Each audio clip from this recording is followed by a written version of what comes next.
එලෝ කියන්න. මේ හෙට ටීචර්ස් ඩේ. පුතාගේ ටීචර්ට මොන හරි තෑග්ගක් දෙන්න වෙයිනේ. ඔයාට පුළුවන් ද එන ගමන් මොන හරි අරගෙන එන්න?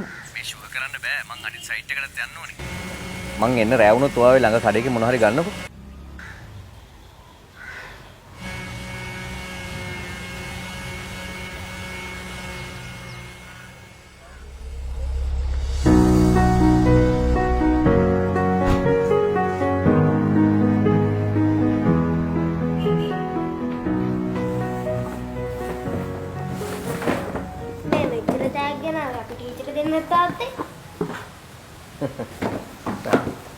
මෙන්න මේ සාරි එකයි මේ මාලේ තමයි පුතාගේ ටීචර්ගේ තෑගි.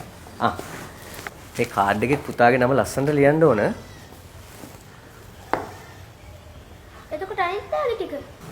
මේවා කරුණාරත්න සීයාට. කරුණාරත්න කීයක් ටීචර් කෙනෙක් දන්නේ. ඉස්කෝලේ යන කාලේ මට හරියට ඉගෙන ගන්න බැරි වුණු හින්දා කවුරුවත් මට රස්සාවක් දුන්නේ නැහැ. හැබැයි එයා හදන ගෙවල් වලට මාව එක්කන් ගිහිල්ලා හරියටම ගෙයක් හදන හැටි මට කියලා දුන්නේ කරුණාරත්න සීයා. එයා තමයි පුතේ මට කියලා දුන්නේ අපි ගෙයක් හදන්න ඕනෙන්නේ අපිට පුළුවන් හොඳම දේවල් වලින් පරම්පරා ගානක් පවතින්න පුළුවන් විදිහට.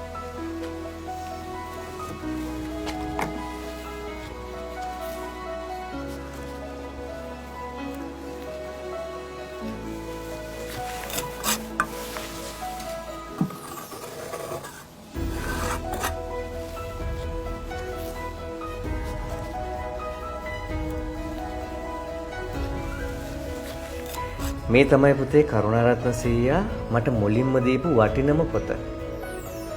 ඒත් තාත්තා කරුණාරත්න සීයා ටීචර් කෙනෙක් නෙමෙයිනේ. අද අපි මෙහෙම සතුටින් ඉන්නේ එදා කරුණාරත්න සීයා මට කියලා දීපු පාඩම් හින්දා.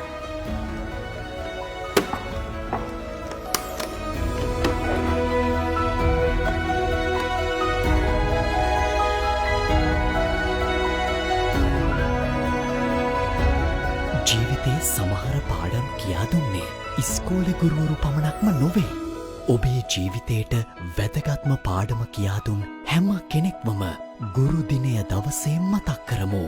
ලෝක ගුරු දිනය වෙනුවෙන් හෙටට ඔබින රටේ ශක්තිය සංස්ථා සිමෙන්තියේ